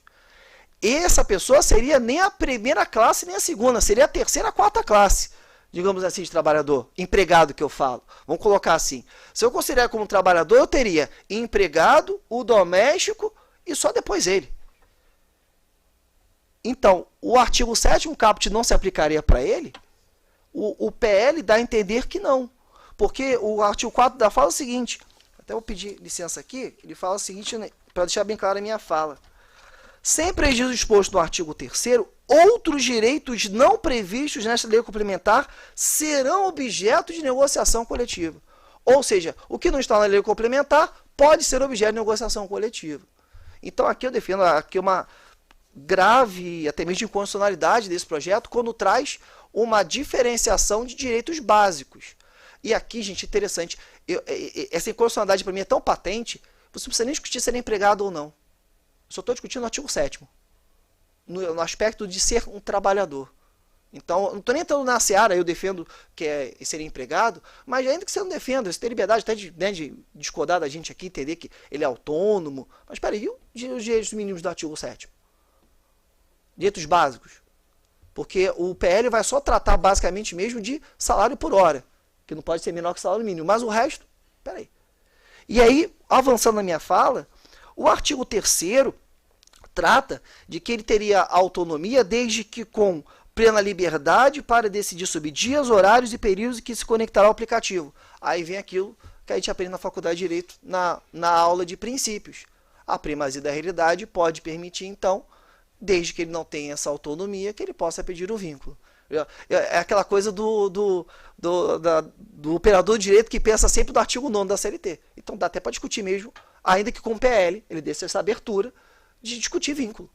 Se eu provar que não tem autonomia, posso pedir o vínculo. Então esse projeto ainda assim deixa aberto para isso. E avançando, que eu acho que é a parte pior, que é o artigo 3º, parágrafo 2º. ele permite elaborar por até 12 horas diárias. Mas por que eu falo isso? Porque você sabe muito bem que a regra constitucional, artigo 7º 13, são 8 horas diárias e 44 semanais. E a polêmica toda é ultrapassar esse limite para quem trabalha com uma atividade de risco causa acidente. Nós temos um caso conhecido, né, de um ex-participante de Big Brother, o famoso Rodrigo Musi, só ser Rodrigo Musi por causa dessa história, tá, gente, que eu vou contar. Não acompanho, não. Porque ele sofreu um acidente com um trabalhador, o transporte aplicativo, que estava trabalhando, isso aí, o próprio motorista confirmou, ele estava trabalhando mais que 12 horas, estava estimulando 14 horas trabalhando. Então, a atividade, se ultrapassar a duração normal, gera o risco de acidente. Que o PL não entra nessa preocupação das normas de saúde e segurança do trabalho. Ele autoriza até 12 horas. Sendo que você sabe também que a regra constitucional são 8, e em atividades que permitem jornada maior, ainda se critica. O próprio motorista profissional é criticável, a discussão dele poder trabalhar até 12 horas por dia, desde que com autorização e convenção coletiva. Ele poderia fazer mais 2 horas ou mais 4 horas, está lá no 235-C. Então, até para ele também é discutível, porque transporta carga, então ele pode causar acidente. Tá? Então, também tem essa crítica que ia ser feita. Além disso, o PL, o projeto de lei 12 de 2024, também tem uma problemática, também no artigo 3º, quando ele vincula a questão da negociação coletiva, como eu falei, e também a necessidade de observância das normas da OIT. Nós sabemos que o Brasil signatário da OIT, o presidente inclusive esteve lá discussando na OIT essa semana, que é a obediência às normas de saúde e segurança, que é especialmente está aqui a Convenção 155, que trata especialmente da observância das normas de saúde e segurança do trabalho, que o PL não valoriza. E é importante, gente, porque é uma atividade de risco. Digo atividade de risco porque o próprio Tribunal Superior do Trabalho fala hoje que a atividade de transporte ela é uma atividade de risco, aplicando-se no 927, parágrafo único do Código Civil, no que tange a responsabilidade civil do empregador. Então, eu não estou criando esse dado aqui de atividade de risco, o próprio TST fala sobre o tema. Então, o projeto de lei número 12 não faz essa proteção. Tá? Não dá essa proteção de norma de saúde e segurança do trabalho para esse trabalhador. Tá? E aí vem a dúvida.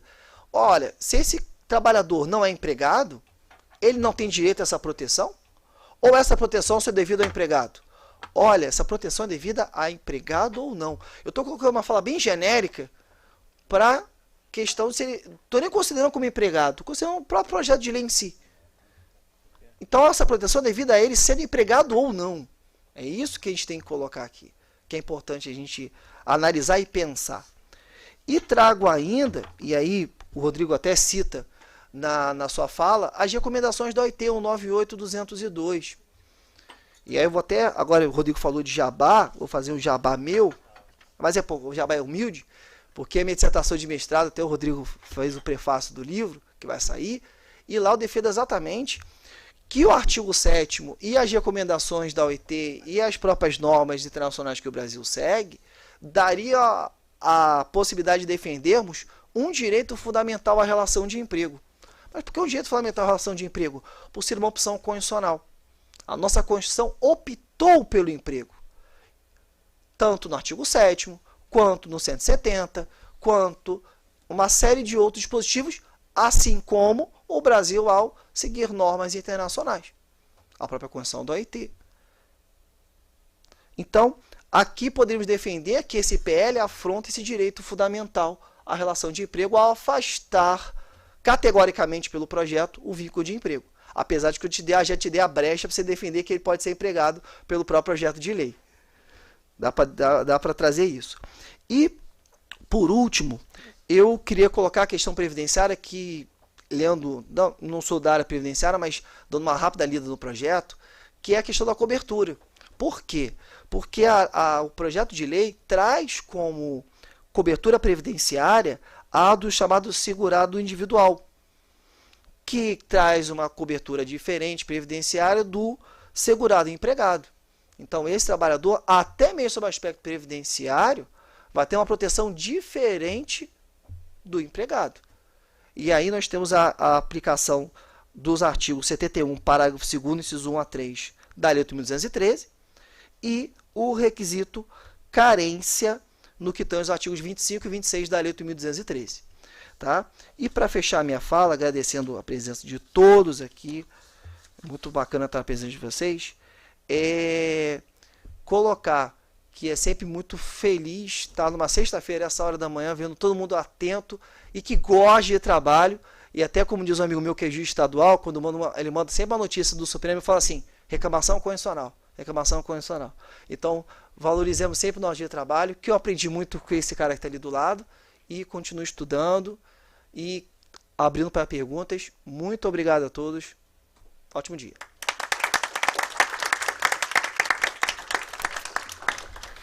Rodolfo, obrigado pela sua fala, também sempre muito importante, você sempre expõe com profundidade, né? Também já te conheço há um tempo, sei do seu trabalho, sei da sua performance e sei que você é sempre muito determinado. Quando você coloca a questão do projeto de lei, né? É interessante a gente hoje mais ou menos notar que, ao que parece, não sei se o Rodrigo vai concordar com isso, mas estão querendo criar uma nova categoria de trabalhador. A verdade é essa. A gente já tem uma nova categoria que é o salão, né? O empregado lá que pode ser contratado por MEI, né? No final das contas. Estamos no momento de muitas decisões do Supremo, em que, se analisarmos, temos a terceirização como sendo ali, no caso, fomentada, e pior, né? Com todo o respeito e ética possível, eu li todas as decisões e às vezes eu chego à conclusão que parece que o conceito de terceirização e pejotização eles são confundidos. Parece que pejotização e terceirização representam a mesma coisa e não são, né? São coisas distintas. E nas decisões a gente não consegue analisar isso. Só fazer uma acréscimo rapidinho que o Leandro colocou. Eu estou estudando para o doutorado e até estou muito feliz que, espero que vá dar certo, as reclamações. Se vocês forem, eu já li 100 reclamações, são mais de 1.200 já julgadas. Os argumentos são os mesmos para hipóteses diferentes, vou explicar. Vamos supor que eu tenho um processo de vínculo de emprego de um advogado com o escritório de advocacia. Vamos supor que eu tenho um processo de um representante comercial com o representado. Vamos supor que eu tenho um processo de corretor de imóveis com a empresa de corretagem de imóveis. O argumento julgado nas reclamações é o mesmo. A síntese é essa. Basicamente são 3 argumentos. Primeiro, o RE que tratou da representação comercial, dizendo que não é atividade laborativa e sim atividade empresarial. Terceirização atividade fim. E a DPF do transportador autônomo de carga. Eu sei porque quando eu fui ler as 100 reclamações, você fala assim, calma aí, eu li as 100 reclamações, são os 3 argumentos em todas? São, eu posso te garantir. Eu quero ler mais 100, mais 200, eu vou chegar à mesma conclusão. Que bom, obrigado, Rodolfo. Só acrescentando, né? Eu vou fazer o seguinte, antes até de abrir para as perguntas, mais uma vez agradecer a Gabriela, a Raquel, se quiserem fazer alguma consideração final, o Ivan está aqui também, eu não posso deixar de destacar a importância do Ivan no cenário nacional, trabalhista, né? E o Ivan, se quiser, obviamente também dentro do tempo, né, Ivan? Que Ivan já conhece, já sabe como tecer algum comentário, finalizar com alguma coisa que foi aqui falada, a palavra é sua. Eu não tenho como sair dessa mesa sem passar a palavra ao Ivan. Muito obrigado pela amizade que eu consigo compartilhar aqui de todos os membros da mesa, de todos aqui do auditório presente também, muitos pelo menos. Não, na verdade o comentário é maravilhoso. Acho que o Rodrigo ele consegue aproximar um assunto complexo para a simplicidade do cotidiano de cada um de nós. Nós estamos o tempo inteiro invadidos por essas interfaces, por esses aplicativos. E o que o Rodrigo faz, na verdade, é um processo de desmistificação. Essas novas tecnologias que nos causam muito maravilhamento, elas são envoltas dessa mistificação, desse fetichismo, né? Nós somos levados a crer que a tecnologia pode muito mais do que ela efetivamente pode, né? Que a tecnologia transforma o mundo do trabalho muito mais do que efetivamente transporta ou transforma. De maneira que eu acho que a única questão que a gente podia aqui convidar a cada um de vocês para reflexão é a seguinte: o Dardot e Laval, que são dois autores, eles tratam desse tema dentro do contexto do neoliberalismo. E eles colocam uma chave explicativa que eu acho que o Rodrigo usou muito aqui, que é a gramática. Né? Nós todos hoje somos muito reféns desse novo léxico, o empreendedorismo, né? o léxico da performance, da entrega. Né? Hoje o trabalhador cada vez mais é visto como aquele que se autonomiza dentro de um processo individualizado de bater no peito e dizer, não, mas eu entrego. Então, cada vez mais, características psicológicas, perfis pessoais do trabalhador são demandados pelo mercado de trabalho, porque se quer justamente isso, aspectos da sua subjetividade, aspectos de como ele vai fazer com que esse controle, que hoje é virtualizado através dos meios de comunicação e de informática, passem a ser controles internos, dentro da própria pessoa. É isso que vai motivar eles muito mais do que um trabalhador externo de carne e osso, um chefe, um encarregado, né? Enfim. De maneira que eu acho que o que falta nessa análise é só dizer o seguinte: porque se fosse só uma gramática, se fosse só um léxico, bastaria a gente mudar as regras linguísticas e tudo estaria desfeito. E não é tão simples assim. Por que é que nós acreditamos tanto nessa gramática? Por que tanta gente, desde o entregador de iFood até o CEO, por que tantos juízes, tantos advogados, de fato embarcam nesse léxico, são envoltos e acreditam de que esta é a realidade, quando ela é uma parcialidade invertida da realidade? Então, acho que o próximo passo, né, que a gente deve dar para refletir é esta ideologia, estas representações, que a gente chama de léxico, de gramática, na verdade se relacionam diretamente com uma série de maneiras, de modos, através dos quais a nossa sociedade se reproduz. Então é preciso muito mais atentar para a maneira como a nossa sociedade se reproduz, como a riqueza se reproduz, como as coisas que existem e que garantem as nossas vidas são produzidas e reproduzidas, e como isso, então, vai se relacionar com esse léxico. Então, de uma forma bem simples, bem rápida, né, porque é só um convite à reflexão, nós temos uma contradição muito, muito forte e profunda nessa sociedade, nessa sociabilidade. E esta contradição põe de um lado um capitalismo que é um sistema voltado para a autorreprodução, né? Um sistema de geração expansiva, contínua, ilimitada de valor, de mais capital. E aí o capital tem várias formas, né, que se metamorfoseiam: dinheiro, meios de produção, mercadorias, enfim. Mas é um sistema voltado para isso, para que o capital desenvolva cada vez mais capital. É claro que ele é concentrado, claro que ele é apropriado de forma cada vez mais concentrada e restrita. Mas, por outro lado, a gente tem a fonte dessa mágica de expansão, de reprodução do capital infinita, que é o trabalho humano, que é o trabalho assalariado. Então, este trabalho assalariado, e esse foi o efeito contraditório que o capitalismo legou, ele aparece como um efeito colateral, porque ele vai manifestar interesses contraditórios a essa lógica de autorreprodução, de autovalorização do valor do capitalismo. Então, há interesses aqui antagônicos a isso. Interesses de liberdade, interesses de autonomia, interesses de realmente ter uma vida livre e decidir o que fazer, né, da vida, o que vai, suas vocações, né, o que realiza a própria pessoa. Isso tudo, quando você mercantiliza a força de trabalho, vai ser limitado. Então, essa contradição vai fazer com que o capital virtualize sempre, é um processo, o trabalho e o trabalhador. Né? Então, o Rodrigo destacou muito bem. Esse trabalho é digital, esse trabalho é imaterial, esse trabalhador é imaterial. Né? Então, o sistema vai fazer com que cada vez mais ele seja essa virtualidade. Na verdade, nessa nova gramática está proscrita a palavra trabalho. Inclusive, tinha sido retirado do nome do Ministério do Trabalho, né, o próprio trabalho. Não tem mais Ministério do Trabalho. Teve um período agora recente, né, que essa tentativa maluca de você obstruir o trabalho, que é a verdadeira fonte de riqueza.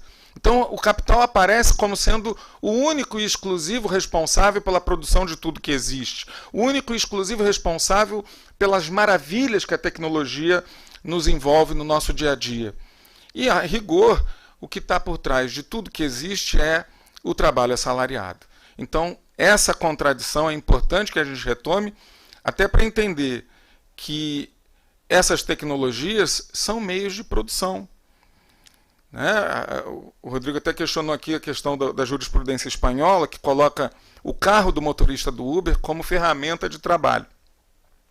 Também é uma ferramenta de trabalho. Como qualquer outra ferramenta de trabalho que não é do trabalhador, ela é meio de produção da empresa. O problema é que eles disfarçam querendo dizer que é meio de produção do próprio trabalhador autônomo. E, na verdade, o custo desse meio de produção é transferido para o trabalhador. No entanto, continua sendo meio de produção da atividade econômica da empresa Uber. A Uber é uma empresa de transporte que não tem a propriedade de nenhum carro. Agora, nenhum transporte pode ser feito sem o carro, sem a bicicleta, sem a moto. Então, a moto, a bicicleta e o carro são meios de produção. Mas de quem? Do pobre coitado que está ali em cima, chamado de empreendedor? Não. São meios de produção da empresa. A empresa não tem como produzir o que ela produz, esse serviço, sem esses meios de produção. Okay? Então eram só essas observações, enfim, esse convite. Muito obrigado aí pela atenção. Falar só uma coisa, Claro. uma coisa aqui. Claro. Ô, Ivan, lembrei de um caso verídico aqui. Que você falou de subjetividade. Eu estava na Alemanha no final do ano passado, num congresso, e aí tinha 2 italianos que estavam apresentando lá, eles estavam falando sobre subjetividade em plataforma e tal. Aí eles foram dar um exemplo. Olha, nós pegamos agora o Uber aqui, e olha, ele pegou no meio do caminho, ele atendeu uma ligação e começou a falar em árabe, sei lá em que foi, numa língua qualquer, que falou. Quando ele desligou, ele virou pra gente e falou assim: olha, 1000 desculpas, eu tive que atender essa ligação porque é lá de casa, alguma coisa. Aí ele falou assim: você veja como que está internalizado na subjetividade dele, né? Não tem ninguém que mandou ele dar essa explicação ou que proibiu dele atender o telefone, mas ele sentiu que ele tinha que dar essa justificativa para mim. Aí ele falou na palestra. Aí veio a hora das perguntas, eu fui e levantei a mão. Eu falei: olha, você falou aí dessa questão do Uber e não sei o que, da subjetividade, que ele não tem, esse trabalhador autônomo, não sei mais o que. Eu falei: isso que você falou só tem um probleminha. Todos os motoristas da Uber na Alemanha são empregados. E os caras olharam assim, ele falando assim. Aí na hora da resposta dele, ele virou assim e falou assim: ixi. Ah, não. Aí na hora, o outro, um tava com o microfone e o outro virou para ele e falou assim: ixi, a Alemanha acabou com o nosso trabalho.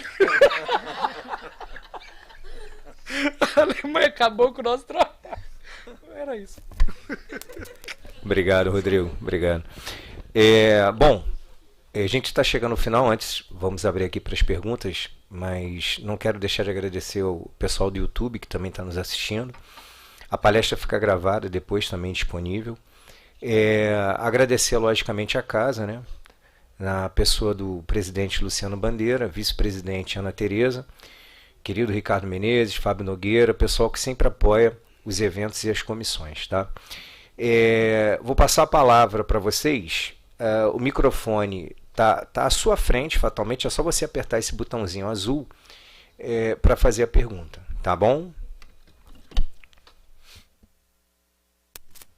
Podem começar, gente. Bom dia, tá ouvindo? Tá. Meu nome é Maria, sou aluna do professor Rodolfo. Quase falei o contrário. E eu queria deixar aqui uma questão, porque assim, eu sou formada técnica de logística pelo Senac Niterói e tenho como herança a profissão de costureira também, né? Então eu venho de uma família de costureiras e tal. Então assim, eu tenho um pouquinho de propriedade para falar. Eu queria saber a questão, por exemplo, do aplicativo Shein, Shopee, porque ali também no ramo da indústria têxtil, né, existe também essa questão dos aplicativos e tal, sendo que o que ocorre? As confecções produzem para fazer as vendas nas suas supostas lojas, né, da Shopee, assim como no Mercado Livre. Porém, eles também usam a mão de obra de muitas costureiras e costureiros, e essas pessoas que são costureiros e costureiras, tipo, eles não são cadastrados na plataforma como as pessoas que seriam os funcionários da Uber. Então, essas pessoas, elas são meio que invisíveis, entende? Então, assim, por exemplo, eles também têm essa falsa autonomia. Por estarem ganhando por produção, por peça, eles também têm essa falsa autonomia. Então, a minha questão seria assim, muitos deles também acreditam nessa falsa autonomia, por isso que eles também não denunciam. E muitos são imigrantes também, alguns são imigrantes, que a gente sabe que tem essa exploração. E o que ocorre? Tem até um filme, que é um documentário, que eu deixei aqui até salvo para quem quiser ver depois, que se chama Aguardando o Carnaval Chegar. Ele se passa em Toritama, lá em Pernambuco. E esse documentário é do diretor Marcelo Gomes, onde ele nasceu e cresceu nessa cidade, veio, acredito que para São Paulo. Quando ele retornou para ver seu pai, ele observou que a cidade virou um grande polo têxtil de jeans. E o que ocorre? As pessoas ali têm essa falsa autonomia, por isso que eles não denunciam. Eles acreditam que quanto mais eles trabalharem, mais eles vão ganhar, e isso eles viram dia e noite trabalhando, famílias inteiras. E por que o filme é esperando o carnaval chegar? Porque quando chega o carnaval é o único momento da cidade onde eles não trabalham. Então todo mundo sai daquela cidade que não tem praia e vão para o litoral. Só que eles recebem tão pouco que, como a cidade fica totalmente vazia, todo mundo tem que ir, porque, por exemplo, você vai ficar numa cidade que não tem ninguém. Então, tipo assim, as pessoas vendem geladeira, fogão, o que eles tiverem dentro de casa, eles vendem para conseguir ir para o litoral. Então, isso denota que eles não ganham o mínimo para sobrevivência, entendeu? Com essa exploração. Então, tipo assim, para mim é um trabalho análogo à escravidão, onde essas empresas como Shopee, Shein e muitas outras que já foram denunciadas, conseguem se esquivar porque elas não são as donas das confecções. Então, assim, é uma questão que é pouco abordada quando a gente fala de aplicativos, e essa questão, por abranger uma profundidade, às vezes até um pouco maior, não é muito citada, mas eu gostaria de deixar aqui essa observação para que a gente possa pensar um pouco nessa questão também. Gostaria de saber a opinião do Dr. Rodrigo, professor Rodrigo, sua opinião sobre essa questão. Muito obrigada. Bom, obrigado pela pergunta. Realmente esse documentário é muito legal.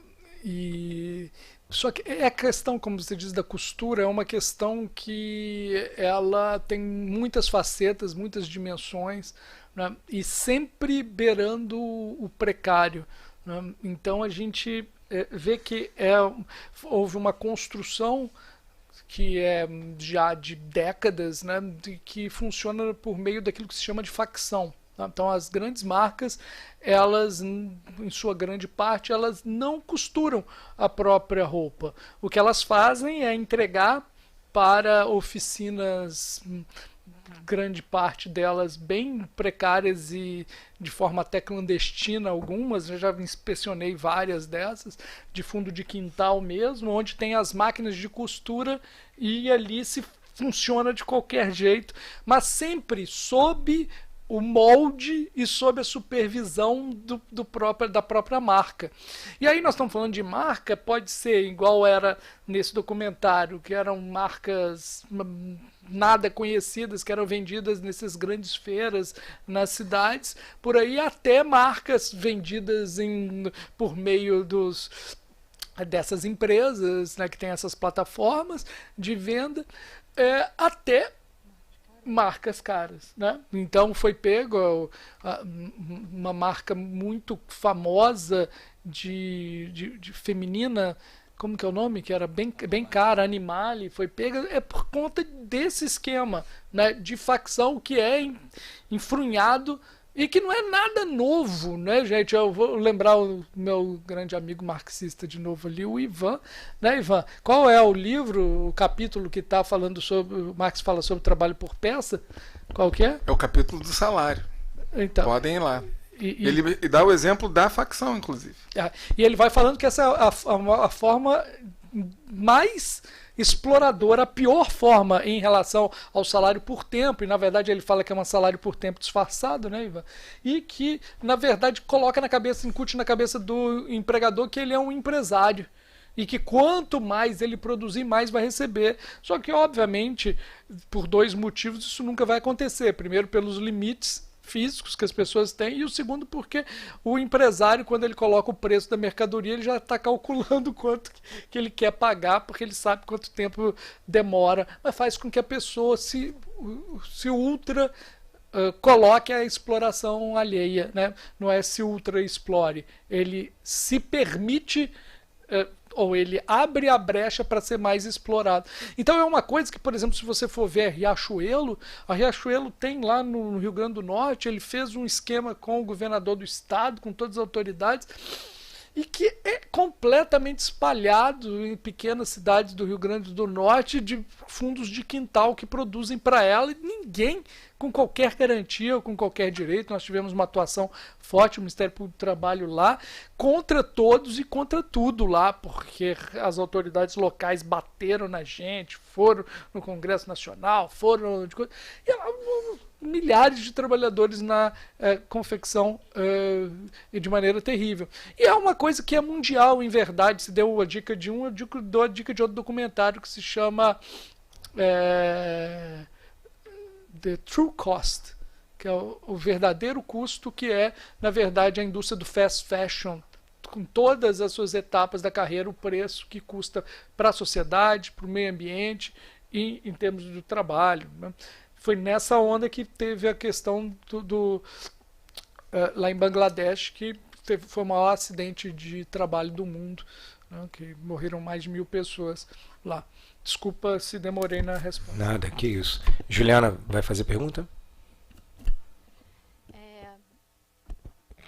Tá ligado, mas... Olá, bom dia a todos. Professor, ainda sobre essa questão da subjetividade, o professor Rodolfo, ele estava falando justamente a questão da PL, que ela criou um salário mínimo, né, salário mínimo hora. Só que a gente viu uma articulação dos trabalhadores em desfavor da PL, só que não porque eles não queriam uma regulamentação, mas sim porque eles queriam uma regulamentação com um valor de salário maior. E aí a gente vê um aplicativo, então, como o senhor bem expôs, uma empresa que ela assalaria essas pessoas, mas a gente vê ao mesmo tempo uma articulação coletiva que quer um salário sem ser salário, e ao mesmo tempo que aí o professor Ivan vai poder me salvar nisso, o Lukács ele vem dizendo justamente que essa articulação dos trabalhadores ela é possível a partir do momento que eles se entendem enquanto explorados. Só que eles não... Essas pessoas que estão lutando a favor, porém contra essa PL, elas aparentemente não se entendem enquanto explorados. Então, na verdade, eu queria te ouvir, porque é uma pergunta meio um questionamento muito aberto, né?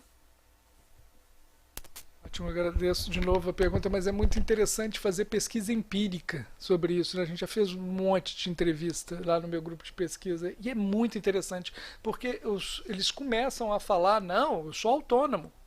Eu faço isso, aquilo.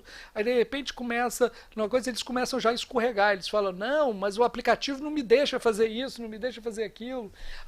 Não, isso. Aí grande parte acabava assim, nossa, eu sou explorado. E tinha uns que acabavam assim, eu sou escravo. Na verdade, eu não sou empregado, eu sou escravo. Né? Ele chega... Porque você vai começar a cavucar a realidade dele, a gente perguntar, tem dívida? Faz dívida com quem? Inclusive, você falou, né, André, que foi... muitos têm dívida, inclusive, com as locadoras, por conta do negócio. Então você vai pegando dívida e vai se endividando e o dinheiro não vai estar dando, aí você fala, não, seria bom se isso, se aquilo, e é nisso. Eles começam a imaginar meios que poderia melhorar aquilo e não compreendem, na verdade, que a construção é feita para aquilo. Muitos acabam ficando com raiva depois de anos e que na verdade, que vê que não tem saída. Que eles tentam fazer isso, fazer aquilo, mas não tem. Na verdade, o que eles querem é a transformação, não é o aumento. Eles não querem receber por tempo. Eles querem receber por um resultado de produção, que seria quilômetro rodado mais o tempo. Então, né, Rodolfo, são duas coisas que eles querem. Rodrigo, só uma parte, porque é uma pergunta que veio do YouTube, e é exatamente isso. A pergunta do Leonardo, né, manda aqui no YouTube, exatamente, eu ia até te perguntar isso, que eu tinha lido ontem para montar minha fala, de que os trabalhadores, eles querem a remuneração por quilômetro rodado, e não por hora. Porque a questão do desgaste do veículo, até o PL fala sobre desgaste de veículo, indenização, como acontece hoje com o motoboy, né, que a própria convenção coletiva traz uma indenização pelo desgaste do carro. Mas eles preferiam a remuneração não por hora, mas sim por quilômetro rodado, e até te perguntar isso, que você achava sobre isso. Então na verdade, eles querem, e toda a linguagem deles é uma transformação em que eles possam ter mais autonomia, que a plataforma nunca vai dar. Porque a empresa, ela só existe e as pessoas só pegam Uber porque funciona. Então, todas as questões que forem colocadas, que retirar uma possibilidade de controle da empresa, vai gerar, no final das contas, um pior serviço. E eles não querem. As pessoas não são autônomas, não vão dirigir. Ninguém quer pegar Uber para um motorista fazer do jeito que ele quer que ele ache melhor. As pessoas vão pegar Uber que sabe que tem um determinado padrão, que não é tão bom mais, mas já foi, e tem alguma coisa, mas tem um preço tal. É isso que se quer pegar. Você quer um transporte de um determinado padrão que você sabe ali. Então, o que acontece? Só se tiver controle. Qual que é o problema de cobrar por quilômetro? Que a empresa perde a principal forma de controle do trabalhador, que é o controle que ela faz do salário. O que acontece no controle do salário? Ela controla, e por isso que ela não quer por tempo, ela quer por tempo engajado. Não sei se vocês viram isso, que na verdade o projeto é o tempo engajado. Porque com o tempo engajado, ela vai conseguir ter a massa de mão de obra disponível. Porque o algoritmo consegue jogar entre um e outro e vai jogando. Se ela tiver que pagar ou por tempo todo, o que vai acontecer? Ela vai pensar duas vezes entre ter 1.000 ou 800. Faz muita diferença. Se for tempo engajado, ela pode botar até 2.000 pessoas rodando, que ela vai pagar o mesmo tanto. Porque ela vai pagar somente a coisa. O quilômetro rodado quebra isso. Por quê? Porque ela vai fazer com que o algoritmo ele pensa no final. Quanto que essa pessoa vai receber no final, para ela continuar trabalhando. Né? Aí o Marx vai dizer como que o trabalhador, que o empresário, ele paga o salário que não seja um salário que ele morra de fome, mas também que não tem isso, né? que não seja muito alto para ele. Então ele fica naquele cálculo. Então é isso que faz o cálculo. Ele quer saber o cálculo final para o cara não abandonar a empresa. Vai manter sempre na dependência. Não pode nem ser muito alto, nem ser muito baixo. E só vai organizar, somente dessa forma vai conseguir com uma massa muito grande de trabalhadores. Então, por isso que é uma coisa que a plataforma não vai aceitar. Gente, a gente não pode iludir, temos que falar na cara, né? Quem escreveu grande parte desse projeto foram as empresas. E eu sei que foram as empresas, porque a linguagem das empresas, e mais, é muito parecido com o projeto que elas confessadamente escreveram na Califórnia. Então é muito parecido com o da Califórnia. Eles simplesmente transpuseram para cá, aceitaram, fizeram alguns ajustes aqui e acolá. Então por que os trabalhadores não querem esse? A parte que é relação de emprego, e a outra parte que é a mais barulhenta e que está mais fazendo, ela não quer esse projeto porque é um projeto de perpetuação das condições que eles sabem que são péssimas. Porque eles sabem que foi escrito pela plataforma. Eles sabem que isso daqui, que esse projeto é no interesse das plataformas. Não é no interesse dessas pessoas que se pretendem autônomo. Por isso que eles falam, não, desse jeito que está, melhor não ter. Mas eles querem.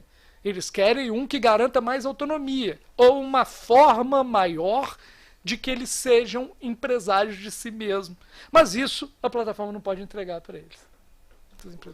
O Rodrigo teve numa audiência pública desse projeto de lei mesmo, e foi interessantíssimo porque tinham vários motoristas presentes, e todos eles em uníssono, dizendo que eles não queriam ser empregados, que eles eram autônomos e tal. Inclusive a representante do sindicato também, né, dizendo, né, nós fizemos de tudo para que não fosse empregado, tal, não sei o que, como se fosse uma coisa virtuosa, que é esse imaginário que é criado, né? O ser empregado é, né, o cocô do cavalo do bandido, é a pior coisa que pode existir na vida, né? Enfim, é feio, é ruim. Agora o virtuoso, o bonito, o cheiroso é ser empreendedor. Muito bem, o Rodrigo chega e fala assim, esse é o projeto nem, genial, isso é uma definição genial. Que o cara não é nem empregado, porque não tem nem os direitos do empregado, e nem empreendedor, porque não tem autonomia do empreendedor. Então vocês estão sendo enganados aí, enfim. Deve ter decepcionado muita gente. Bom, estamos aí na avançada hora. Acho que a gente ainda pode ter algumas perguntas. Eu só vou pedir a vocês para serem diretos na pergunta, tá? Por favor. Boa tarde para todos. Vocês falaram muito das decisões do STF, né? E eu quero fazer uma abordagem mais sobre o viés racial, né? A gente tem diversas pesquisas, a gente sabe da desigualdade racial no mercado de trabalho, e a Constituição Federal tem um compromisso com a erradicação da pobreza. Vocês acham que tem a possibilidade de responsabilizar o Estado brasileiro por essas omissões na legislação trabalhista? Especialmente com relação a esses profissionais que prestam serviço pelas plataformas digitais? Muito rapidamente, assim, é uma ideia que a gente está tentando colocar para frente, é que o Brasil seja responsabilizado perante a Corte de Justiça Interamericana, da Corte Interamericana de Direitos Humanos. Porque toda a construção está sendo feita para a destruição do direito do trabalho. Isso a gente, principalmente Supremo, pelos atos do Supremo Tribunal Federal. Mas esse projeto vai na mesma linha. Por quê? Tem um artigo que a gente escreveu, eu e uma aluna minha, né, que trata dessa coisa. Os trabalhadores em plataforma, eles são racializados. Em verdade, há uma proporção muito maior de trabalhadores negros nessa profissão do que na sociedade. Então é altamente racializada esse tipo de profissão. Então, na verdade, quem que está sendo prejudicado? Aí uma questão racial também muito grande nessa questão. Tanto as duas, tanto o motorista é um motorista um tanto menos, mas a dos entregadores a proporção é muito maior. É que o carro é mais caro, então ainda tem essa questão. Você tem que ter uma condição ou alugar ou comprar.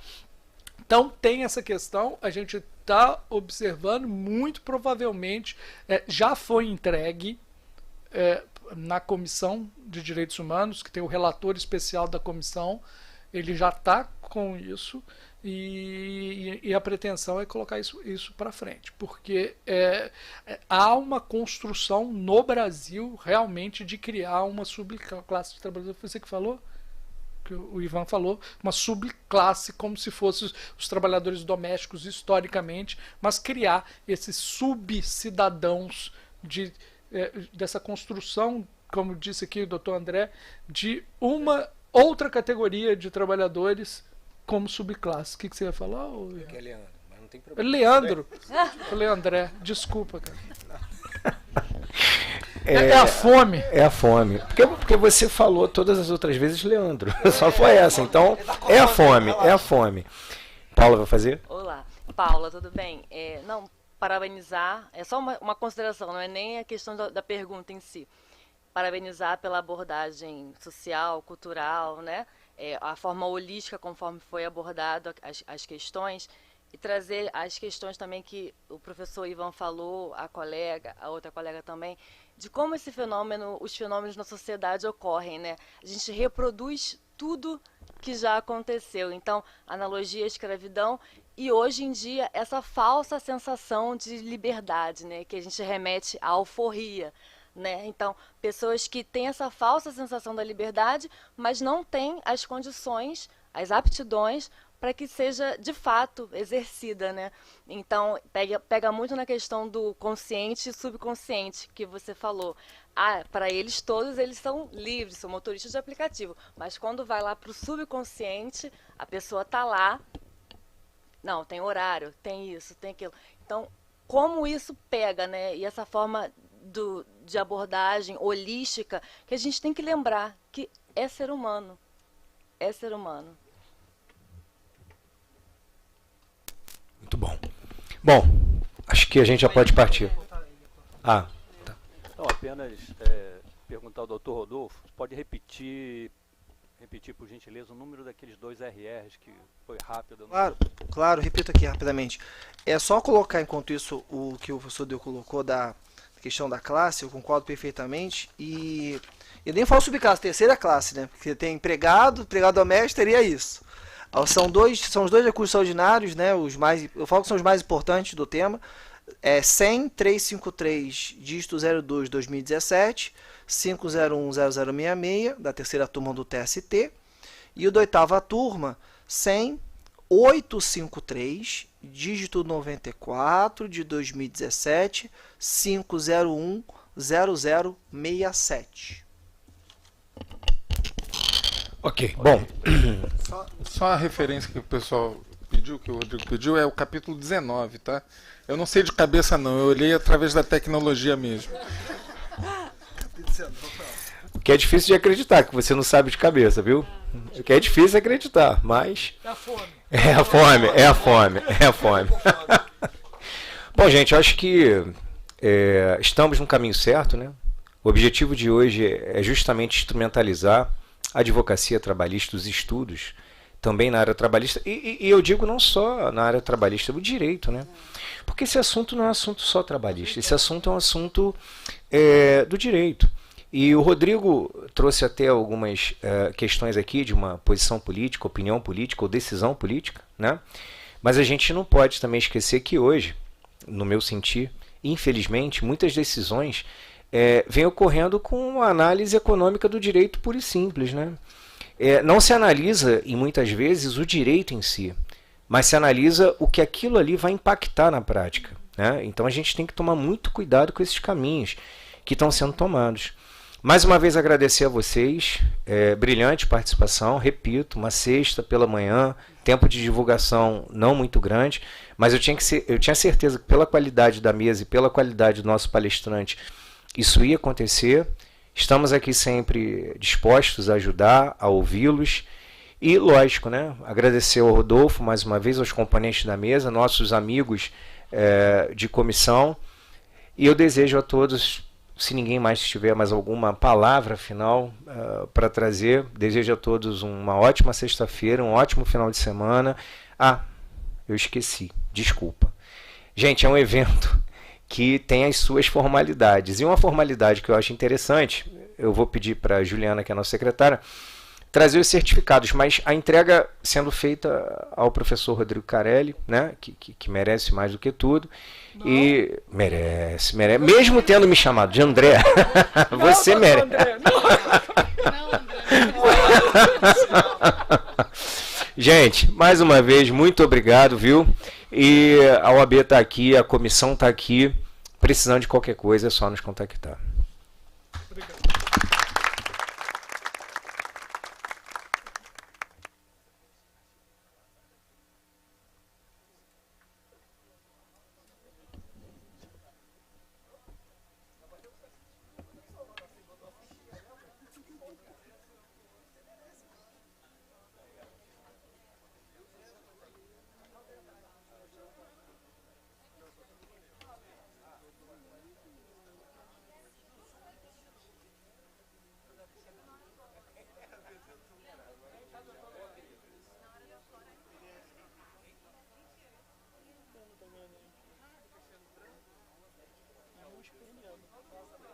assim.